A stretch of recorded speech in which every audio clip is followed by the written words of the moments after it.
The 14th Hollywood Black Film Festival is underway in Los Angeles. It takes place just days before the Academy Awards, which have been under fire for nominating mostly white people. Here's a look at its featured films.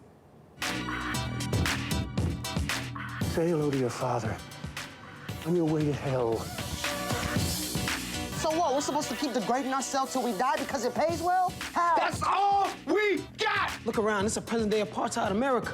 We have no rights. They're locking people up and throwing them in concentration camps. I don't like you, no boy. I want to get rid of you. I don't even know what my daughter's seeing you.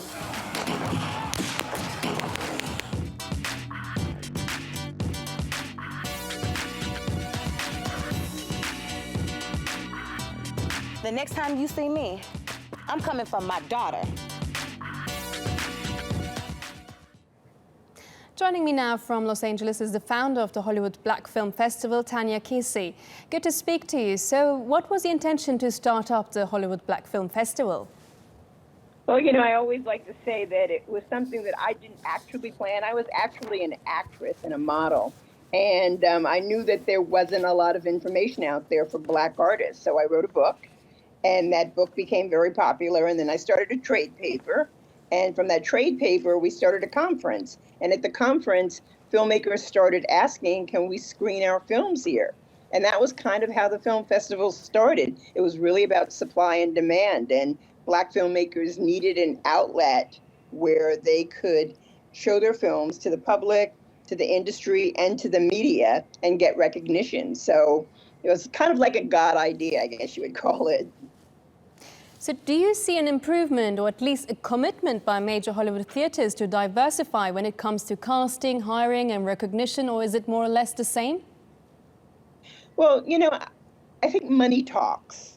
And I think that the success of movies like Moonlight and Fences that are bringing in dollars in the box office and getting major award nominations, that says a lot for where Black films are and how we're doing in the marketplace. So I think as long as we can continue to get our stories out there and get that kind of recognition in terms of money and accolades, I think Hollywood is going to keep making these films because that's what they want. And as long as we can give them, and we've got that route now, and I think it's becoming, you know, a rather popular thing, quote unquote, to get a successful Black film out there. So things are getting better finally. So the festival timing is also interesting, airing days before the Academy Awards. Was this intentional? You know, it wasn't intentional, which is really strange. And then we realized as we were planning, oh my gosh, we're going to end on Oscar night. And it wasn't really an issue until the nominations came out. And 18 African Americans, a historic number, a record-setting number of African Americans were nominated for Academy Awards. So then we had a problem. So, you know, we talked about doing a viewing party and some other things and how we would manage it. And so we're actually closing officially on Saturday so that people have a chance to see the Oscars because we want people to tune in and to experience this historic night in Hollywood. So the HBFF has attracted some rather big names in the past. Are you still receiving the support from major Hollywood names?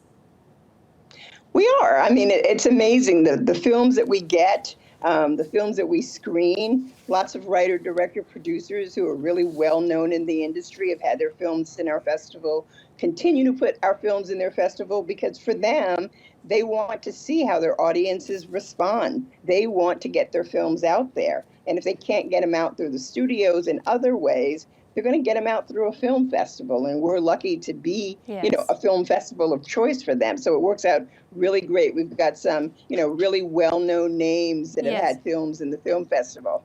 Thank you so much for joining us here on TRT World, Tanya Kersey.